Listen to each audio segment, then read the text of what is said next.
একটি ছোট গ্রাম ছিল যেখানে পাহাড়, নদী আর ঘন ঘন বন জঙ্গল দ্বারা ছিল পরিবেষ্টিত। এই গ্রামের নাম ছিল কাননপুর। গ্রামটির সবচেয়ে পুরনো লোক মাধব চাচা ছিলেন গ্রামের শ্রদ্ধেয় একজন ব্যক্তি। তার কাছে গ্রামের সবাই বিভিন্ন বিষয়ে পরামর্শ নিতে আসতো। মাধব চাচা সবসময় শান্ত এবং গম্ভীর চিন্তাধারায় নিমগ্ন থাকতেন। তিনি জানতেন প্রকৃতির মধ্যে যে রহস্য এবং শক্তি রয়েছে তা কখনো খোঁজ না নিলে বোঝা যায় না। মাধব চাচার কাছে একটি পুরনো গল্প ছিল যা তিনি প্রায় শোনাতেন। তিনি বলতেন, অনেক বছর আগে এই অঞ্চলের একটি অলৌকিক কাঠের দণ্ড ছিল।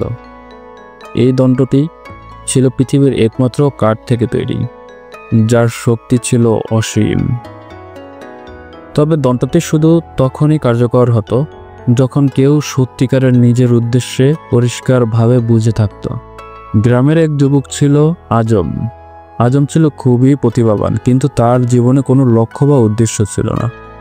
সে জানতো না তাকে জীবনে কি করতে হবে, কিন্তু মাধব চাচা কথায় তাকে আগ্রহী করে তুলল। একদিন অজয় মাধব চাচার কাছে গিয়ে বলল, চাচা, আমি শুনেছি সেই অলৌকিক কাঠের দণ্ডটার কথা। আমি কিভাবে তা পেতে পারি? মাধব চাচা মৃদু হেসে বলল, অজয়, সেই দণ্ডের খোঁজে যাওয়ার আগে তোমাকে এক গুরুত্বপূর্ণ বিষয়ে প্রশ্ন উত্তর খুঁজে বের করতে হবে।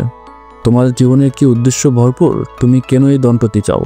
অজয় কিছুটা অবাক হয়ে বলল, চাচা, আমি জানি না, আমি শুধু মনে করি এটা আমার জীবনের কোনো পরিবর্তন আনতে পারবে না। মাধব চাচা তাকে এক নজর দেখে বলল, তাহলে তুমি প্রস্তুত নও। সেই দণ্ডটি তোমাকে শুধু তখনই সাহায্য করবে যখন তুমি নিজের জীবনের উদ্দেশ্য বুঝবে। অজয়ের মনে হয় এই কথাগুলো গভীরভাবে প্রভাব ফেলল। সে বুঝতে পারল তার জীবনের লক্ষ্য সম্পর্কে নিশ্চিত না হয় কিছু পাওয়া সম্ভব নয়। সে এক সপ্তাহ ধরে নিজের প্রশ্ন করতে লাগলো, আমি আসলে কি চাই? আমি কিভাবে নিজেকে সঠিক পথে নিয়ে যাব? অবশেষে এক সকালে অজয় একটি পরিষ্কার উত্তর পেল। তার মনে ছিল পরিষ্কার সেই চেতনা। সে এমন কিছু করবে যা মানুষের উপকারে আসবে। সে গ্রামবাসীদের জন্য কিছু করতে চায়, তবে তার সুখী এবং শান্তিপূর্ণ জীবনযাপন করতে পারে। তার লক্ষ্য ছিল গ্রামকে উন্নতির দিকে এগিয়ে নিয়ে যাওয়া। এই উপলব্ধি নিয়ে অজয় মাধব চাচার কাছে ফিরে গেল।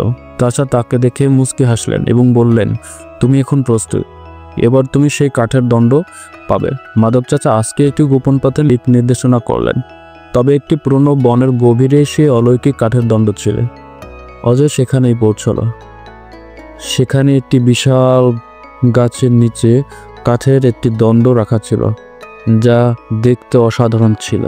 তবে এর মধ্যে এক অদ্ভুত শক্তি ছিল। অজয় সেই দণ্ডটি তুলে নিল এবং এক মুহূর্তে সে অনুভব করলো তার মধ্যে একটি অদৃশ্য শক্তি প্রবাহিত হচ্ছে। তবে সেই শক্তি কেবল তখনই কার্যকর ছিল যখন অজয় তার উদ্দেশ্যকে সুস্পষ্টভাবে বুঝতে পারল। দণ্ডটি তার হাতে শক্তি ও প্রেরণা প্রদান করল, যা তাকে গ্রামবাসীদের জন্য নতুন উদ্যোগ নিয়ে কাজ করতে উপলব্ধ করল। অজয় তার নতুন লক্ষ্য নিয়ে কাজ করতে শুরু করলো। শিক্ষা, স্বাস্থ্য এবং গ্রামীণ উন্নয়নের জন্য নতুন পদক্ষেপ গ্রহণ করলো। তার কঠোর পরিশ্রম ও দৃঢ়তা গ্রামটি সত্যি বদলে যেতে শুরু করলো।